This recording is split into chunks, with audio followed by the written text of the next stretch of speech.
Bonjour. Content d'être ici pour les grands comme les petits. Oh, merci beaucoup, c'est bien utile.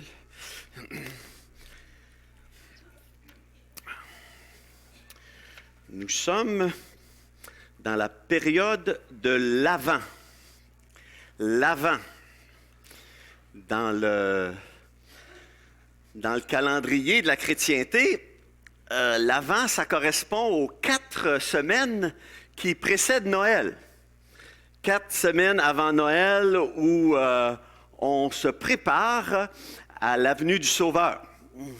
On achète des cadeaux aussi, là, puis il y a toutes sortes, à partir du 1er décembre, les lumières sont partout chez nous aussi, on met des lumières, on se prépare pour Noël, et c'est pas nécessairement se préparer pour les emplettes de Noël, mais on devrait se préparer pour Noël, dans la période de l'Avent. Ça fait juste quelques semaines ou quelques mois qu'il m'est revenu à l'idée.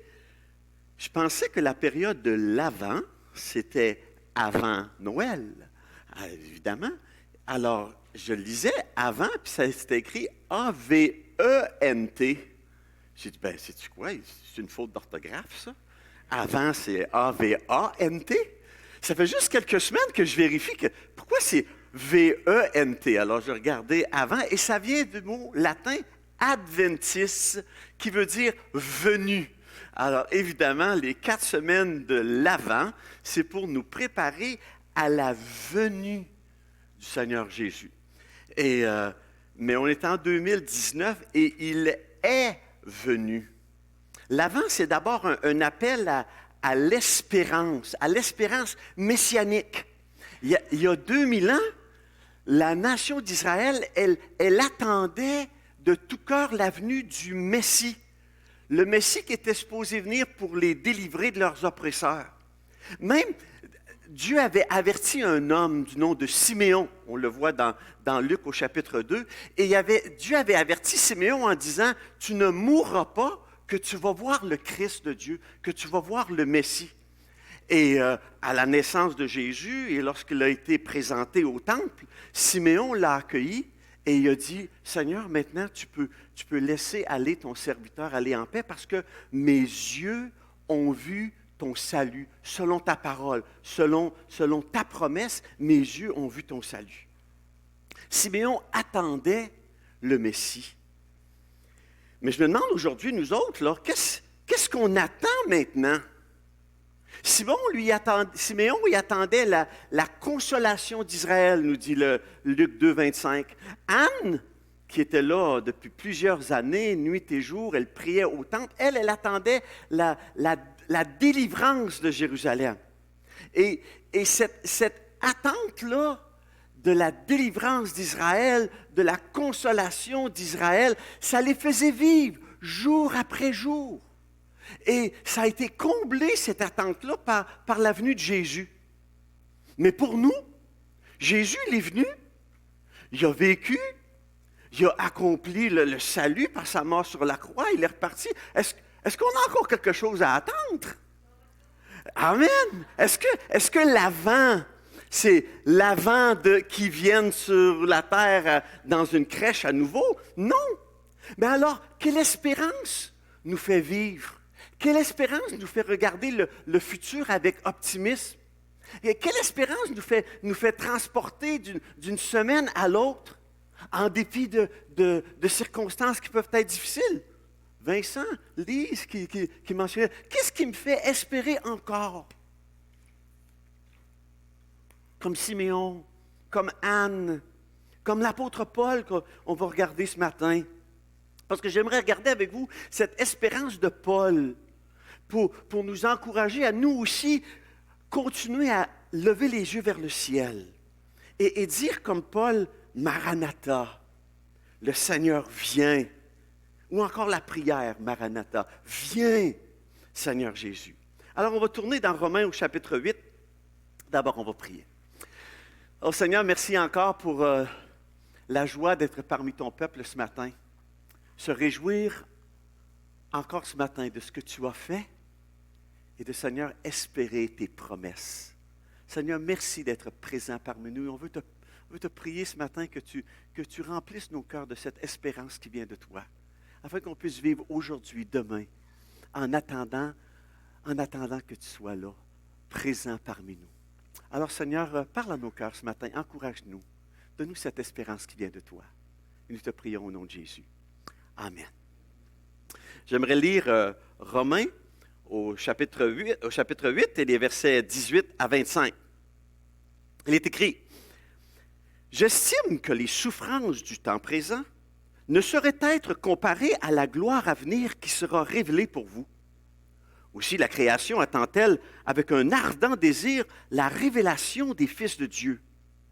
Car la création a été soumise à la vanité, non de son gré, mais à cause de celui qui l'y a soumise, avec l'espérance qu'elle aussi sera affranchie de la servitude de la corruption pour avoir part à la liberté de la gloire des enfants de Dieu. Or, nous savons que jusqu'à ce jour, la création tout entière soupire et souffre les douleurs de l'enfantement.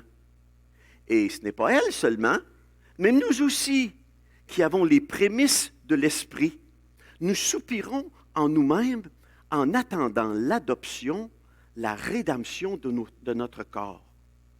Car c'est en espérance que nous sommes sauvés. Or, l'espérance qu'on voit n'est plus espérance.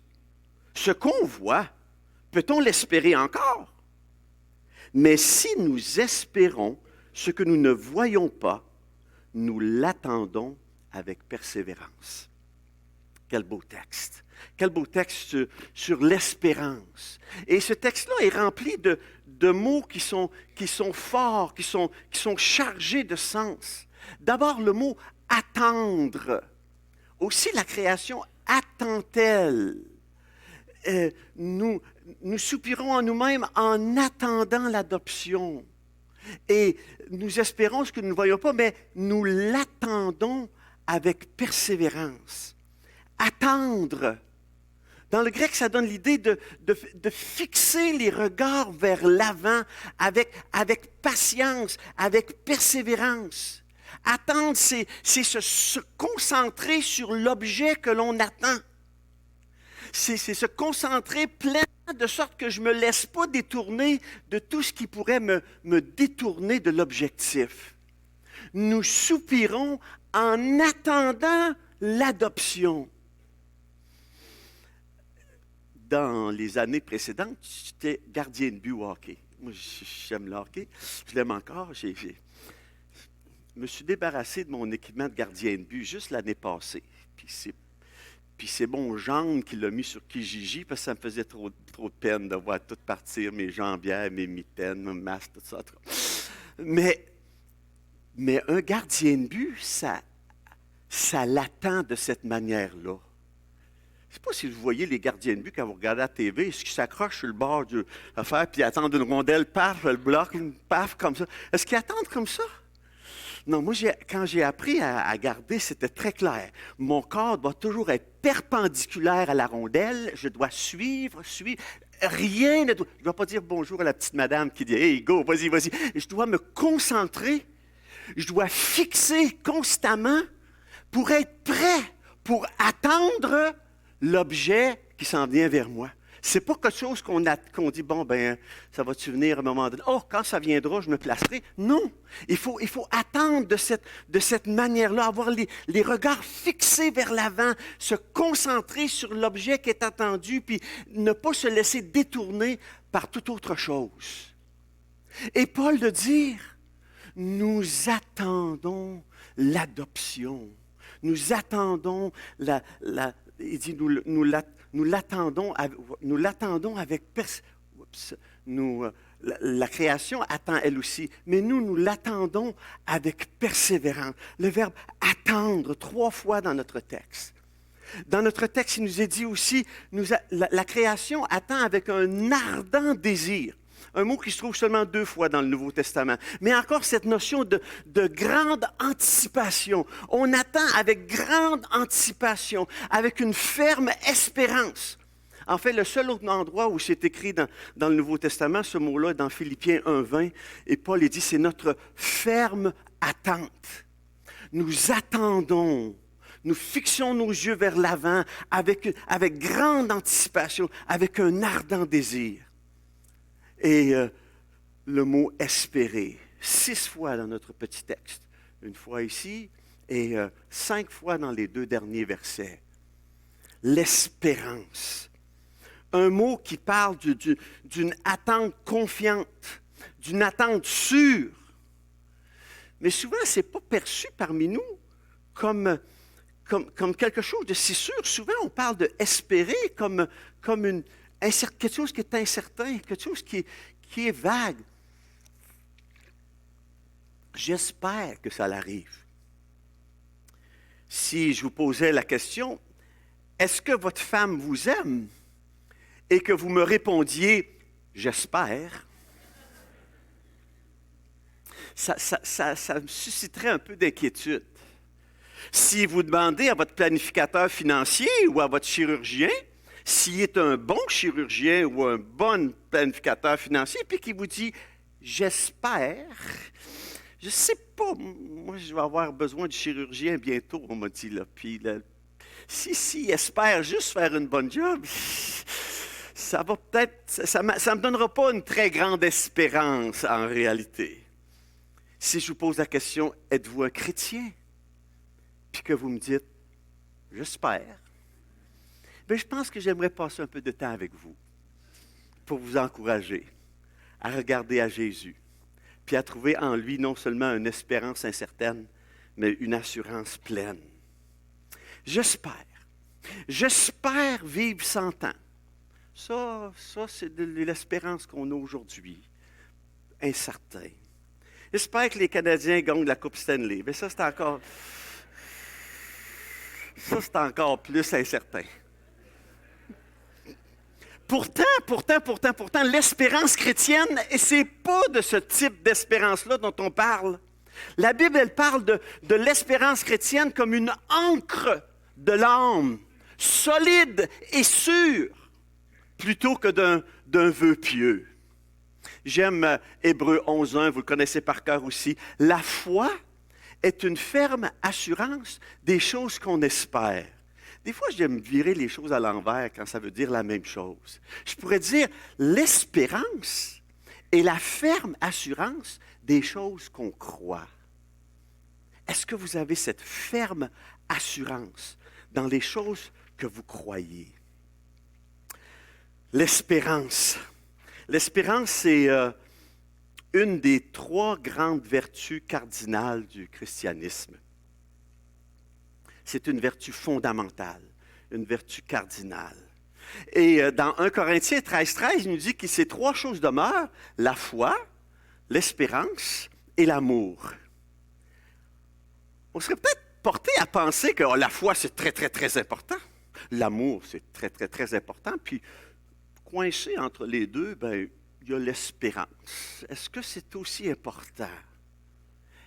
Et ces 3 choses-là sont tellement importantes. La foi, elle me fait vivre aujourd'hui sur la base de ce que Dieu a fait dans le passé.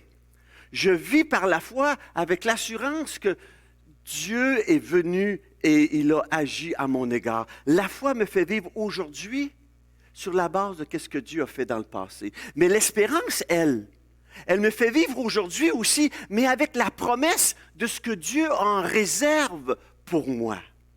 Je vis par espérance parce que je vis avec la certitude de ce que Dieu a promis. Je vis d'espérance, d'amour et de foi. Vous savez chanter ça, il y a plusieurs... Et mon chant s'élance vers toi, divin roi. Je vis d'espérance, d'amour et de foi. L'amour, elle nous fait vivre aujourd'hui aussi, mais en une communion permanente avec le Dieu de l'éternité. Et puis dans l'éternité, bien entendu, on n'aura plus besoin de foi. Quand je vais être au ciel, je n'aurai plus besoin de la foi parce que je vais voir. Quand je vais être au ciel, je n'aurai plus besoin d'espérance parce que je vais connaître. Je vais être le récipiendaire de toutes les promesses de Dieu. Mais dans l'éternité, je vais toujours aimer, par exemple. L'amour va durer toujours.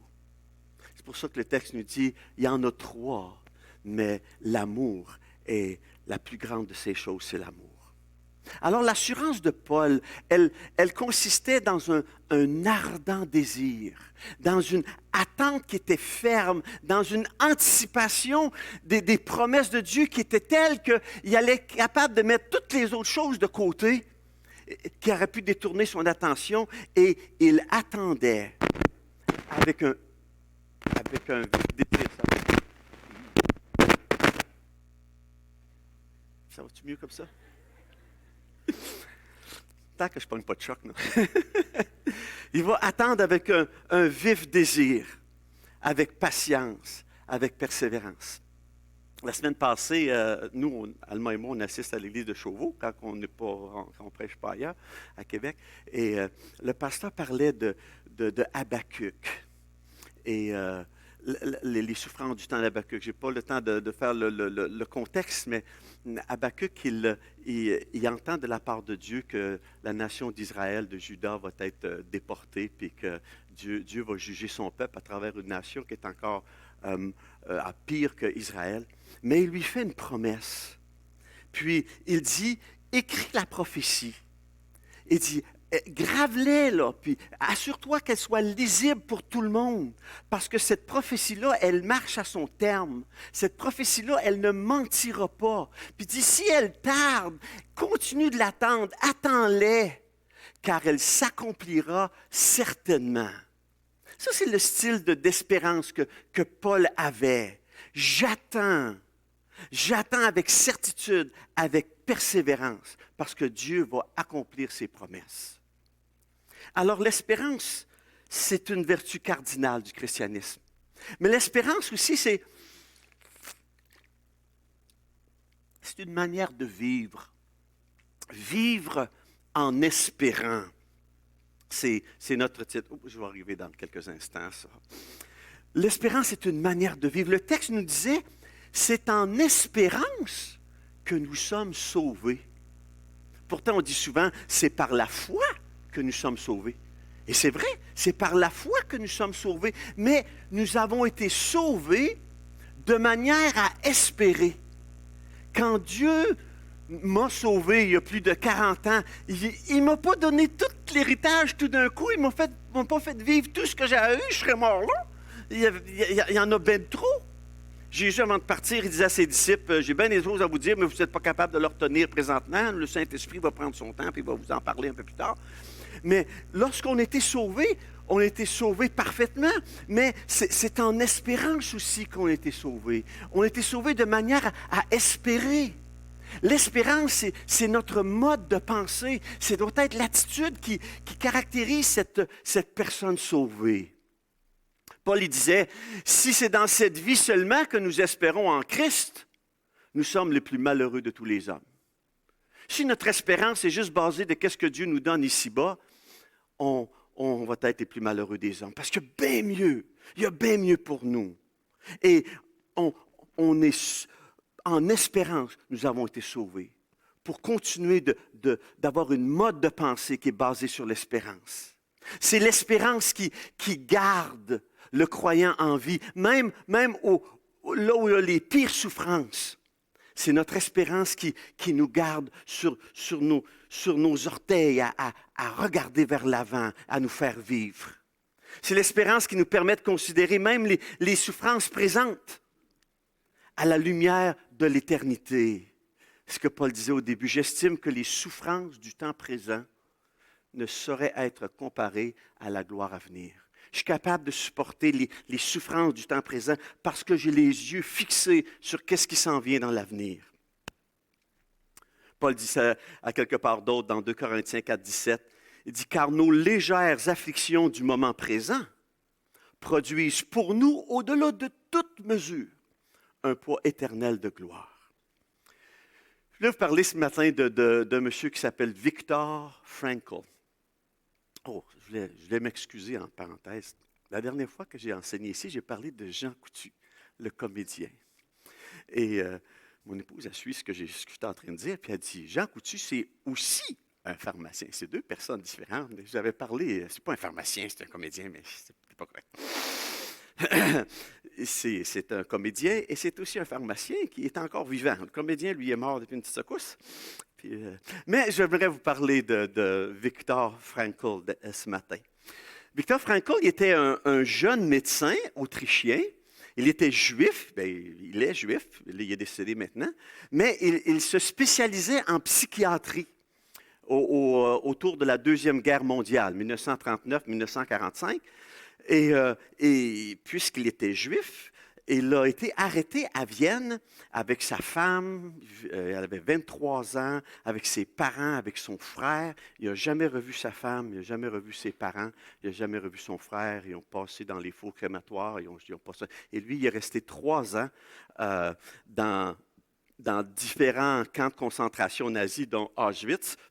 Et il a survécu 3 ans à d'intenses souffrances dans des travaux forcés. Puis il a été témoin des pires sévices qu'une personne humaine peut supporter. Et il explique que dans son livre Man's Search for Meaning, qui a été traduit en français par Découvrir un sens à sa vie, il disait que lorsqu'un prisonnier dans les camps de concentration perdait espoir de s'en sortir, puis de retrouver sa famille, alors souvent, le matin, il refusait de se lever parce qu'il n'était pas vraiment capable pour effectuer les travaux forcés. Et quand il prenait cette décision-là de ne pas être capable de se lever, habituellement, il mourait dans les moins de 48 heures par la suite. Il disait, quand il y avait plus l'espoir d'en sortir, ça les tuait. Il ne pouvait plus se lever, puis quand il ne se levait plus, 2 jours après, il était décédé. Il disait, et M. Frankl, il dit, il y avait plus de gens qui moururent d'un manque de sens à leur vie que par un manque terrible de nourriture ou de soins. Il dit, dans les camps de concentration, il y avait plus de gens qui mouraient parce qu'ils étaient désespérés, ils savaient qu'ils ne s'en sortiraient plus. Il dit, en réalité, beaucoup de gens mouraient juste avant Noël parce qu'ils avaient perdu espoir de sortir pour Noël, pour voir leur famille, pour être avec leurs siens. Et dans son livre Man's Search for Meaning, il affirme que pour chacun d'entre nous, pour vaincre la colère, la dépression, le vide existentiel ou le désespoir, l'être humain a besoin de 3 sources pour garder un sens à sa vie. Et les 3 sources qu'il donne, c'est d'abord poursuivre un but pour sa vie. Ensuite, aimer sans égoïsme, où lui dit aider l'autre à réussir, aimer sans égoïsme, et souffrir avec courage. Et il a remarqué dans les camps de concentration que les survivants de ces camps de concentration-là, ils survivaient parce qu'ils entretenaient tous l'espoir de revoir leur bien-aimé, de pouvoir s'inviter à nouveau à un repas, à terminer un objectif qu'il avait à cœur de terminer, même si les pires circonstances passées les handicapaient. Parce qu'ils avaient l'espérance. Ils poursuivaient un but. Il n'était pas chrétien, j'imagine, Viktor Frankl, c'est un juif, mais il y avait une essence de notre espérance chrétienne. Découvrir un sens à notre vie. Matthieu 6, 33. Cherchez d'abord le royaume de Dieu, sa justice, toutes ces autres choses. Vous n'aurez pas besoin de manquer d'autres choses. Mais fixez-vous le sens. Je veux vivre pour la gloire de Dieu. Aimer sans égoïsme, ça me semble tout à fait une valeur chrétienne, cet amour-là. Cet amour qui recherche le bien de l'autre, qui cherche à ce que l'autre réussisse. Et aussi, souffrir avec courage. Souffrir en sachant que ce n'est pas inutile. Et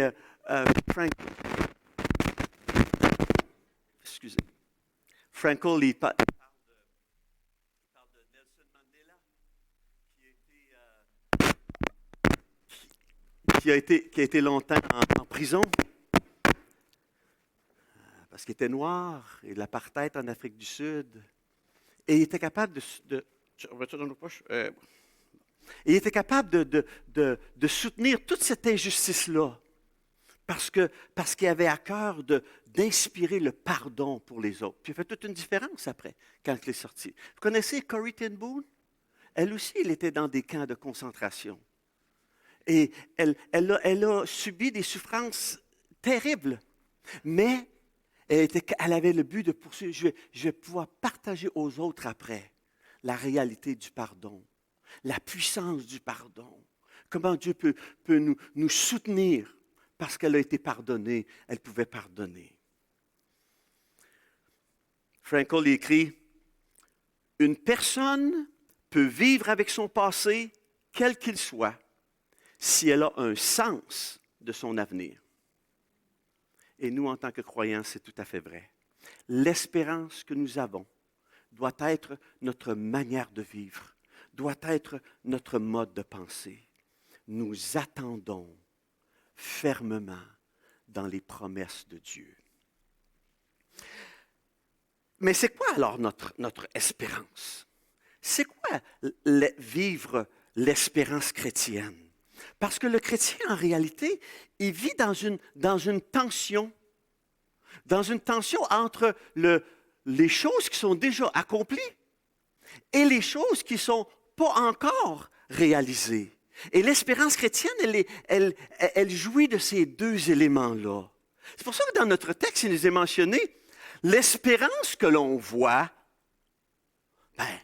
c'est-tu une espérance? Ben non, je l'ai vu, je le vois. L'espérance que l'on voit n'est plus espérance. Il y a une dimension des promesses de Dieu qui sont déjà accomplies à notre égard. Et ça, c'est un peu le message de Noël. Notre espérance est basée sur le fait que Dieu lui-même est venu parmi nous. Dieu lui-même s'est incarné. Dieu est venu vivre parmi sa création afin que sa création puisse vivre avec lui au ciel. C'est-tu merveilleux? À travers l'incarnation, Jésus il a pris la forme humaine pour que nous puissions prendre la forme de son corps glorieux. Jésus est venu et sa mort et sa résurrection nous instruit aujourd'hui que notre cité à nous, elle est au ciel, d'où nous attendons Jésus, dont nous attendons son retour. Notre espérance est basée sur le fait que Dieu a déjà accompli beaucoup de ses promesses à notre égard. Il s'est incarné. Notre espérance, elle est soutenue aussi par le fait que l'Esprit de Dieu habite en nous, par la présence de l'Esprit de Dieu. Et c'est tout le contexte de Romains chapitre 8. Nous pouvons vivre une vie victorieuse, une vie pleine d'espérance parce que l'Esprit de Dieu habite en nous. Il nous est dit au verset 2, chapitre 8, c'est l'Esprit de Dieu qui nous a affranchis de la loi du péché et de la mort. C'est l'Esprit de Dieu qui rend témoignage à notre esprit que nous sommes des enfants de Dieu, au verset 16. C'est l'Esprit de Dieu qui nous conduit jour après jour, d'après le verset 14. C'est l'Esprit de Dieu qui intercède pour nous, au verset 26. Et en plus, le texte nous dit que c'est l'Esprit de Dieu qui est le premier paiement, qui est les prémices. Ces prémices qui nous garantissent la totalité de l'héritage céleste. Et c'est pas elle seulement, mais nous aussi qui avons les prémices de l'Esprit. Nous soupirons en nous-mêmes en attendant l'adoption. Nous avons les prémices de l'Esprit, le premier dépôt de cet héritage céleste. Et aussi, notre espérance, elle continue d'être alimentée même par les souffrances du temps présent. Parce que les souffrances du temps présent nous font aspirer pour le ciel. Les souffrances du temps présent nous contribuent au caractère chrétien. Un peu plus tôt, Romains chapitre 5, Paul il disait que nous glorifions même dans nos afflictions parce qu'on sait que l'affliction, elle va produire la persévérance. Et puis la persévérance, elle va produire la victoire dans l'épreuve, le caractère chrétien, la fidélité éprouvée. Et puis le caractère chrétien, cette victoire-là, va produire l'espérance. Alors, les souffrances du temps présent sont utiles pour nous aider à la persévérance, pour nous aider au caractère chrétien, pour nous aider à l'espérance. Il dit l'espérance, ça ne trompe pas. Parce que l'amour de Dieu a été déversé dans nos cœurs par le Saint-Esprit qui nous a été donné. Notre espérance est alimentée même par les souffrances. Et en fait, les souffrances, selon les Écritures, sont tout à fait utiles, voire nécessaires à notre croissance spirituelle. Elles nous rappellent que le plan de Dieu pour notre vie n'est pas encore complété. Alors l'espérance chrétienne, elle est à la fois vécue dans le déjà accompli, mais elle est aussi dans le pas encore arrivé. L'espérance chrétienne, elle le contemple, elle regarde en avant, elle s'attend, elle espère dans le pas encore arrivé. Si nous espérons ce que nous ne voyons pas, dit le texte, nous l'attendons avec persévérance. Nous espérons ce que nous ne voyons pas encore, mais on l'attend avec persévérance. Parce que cette gloire à venir qui va être révélée pour nous, le texte nous dit, va être à notre bénéfice, puis elle va se manifester, cette gloire-là, d'une part par la restauration de la création et d'autre part par la rédemption de notre corps. La création d'abord parce qu'elle a été soumise à la vanité à cause du péché de l'homme. La création a été soumise à l'incapacité d'atteindre le but pour lequel elle avait été formée, mais au retour de Christ, elle va être libérée de toutes ces chaînes de la corruption, puis elle va pouvoir avoir part, le texte nous dit, avec les croyants à la liberté de la gloire des enfants de Dieu.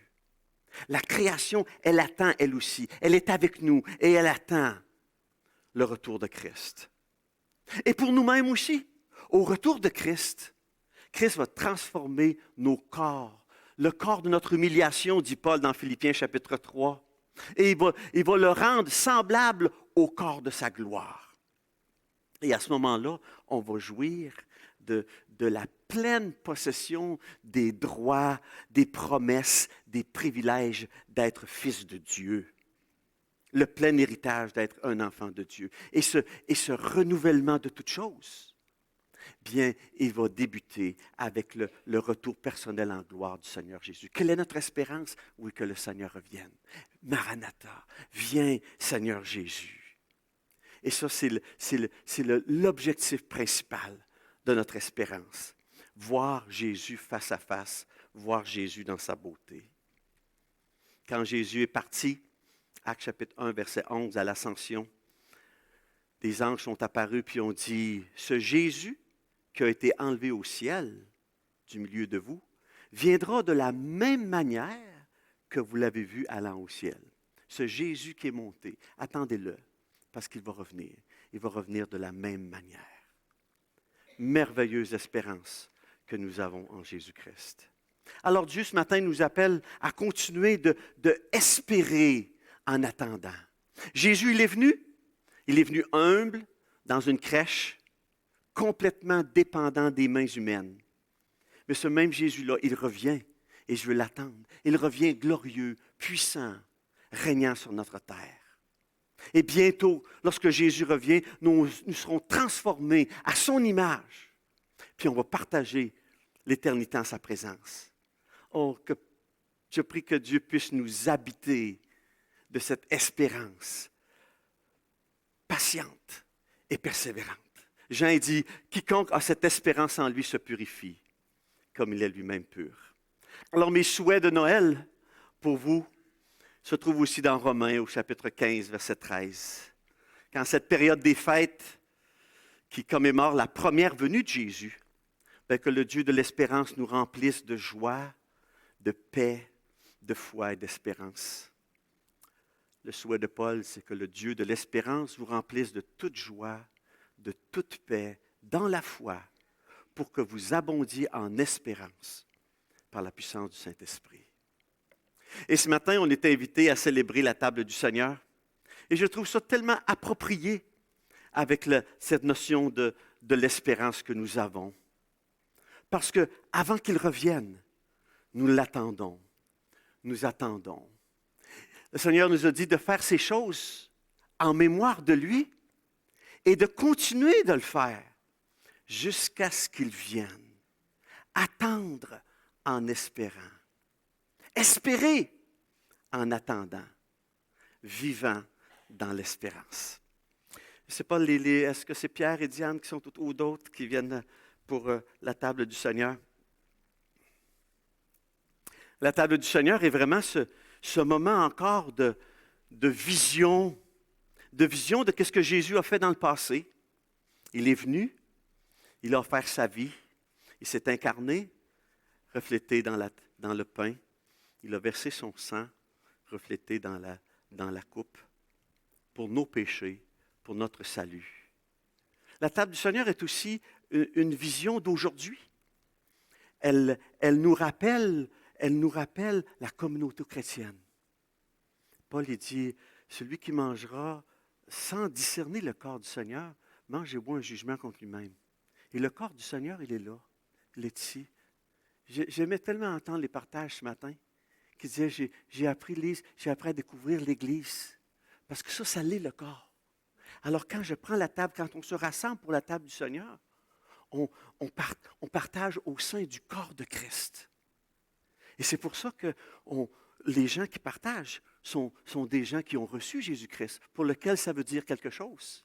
Des gens qui sont baptisés, Julien, les autres, qui ont été baptisés récemment, qui vont dire, « Hey, moi je vais partager la table avec l'Église, avec le corps de Christ. » Et c'est pour ça que c'est bien qu'on ne soit pas juste des visiteurs à l'Église, mais qu'on dise, moi, là, je vais être membre, je veux faire partie de cette communauté chrétienne.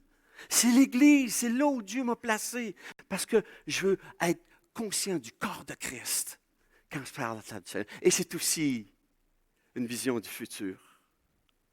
Jésus dit, je ne boirai plus du fruit de sa vigne jusqu'au jour où je le boirai de nouveau dans le royaume de Dieu. Et ça nous dit, jusqu'à ce qu'il viendra, on va partager la table du Seigneur. Il vient bientôt. Est-ce qu'on prie, puis après on partage? Alors Seigneur, merci encore pour l'espérance que tu nous as donnée. L'espérance qui n'est pas un simple vœu pieux, tu es déjà venu offrir ta vie en rançon pour la nôtre. Tu as donné ton esprit pour venir habiter en nous. Et tu nous invites à partager cette table-là en mémoire de toi et jusqu'à ce que tu reviennes parce que tes promesses sont certaines. Tu reviens bientôt. Alors Seigneur, donne-nous de partager ce corps, ce pain. Donne-nous de partager cette coupe en mémoire de toi, tout en attendant ton retour. En ton nom, Seigneur Jésus. Amen. Alors le Seigneur Jésus, dans la nuit où fut livré, il a pris le pain, il a rendu grâce et il a demandé qu'on le distribue. Il a dit, faites ceci en mémoire de moi.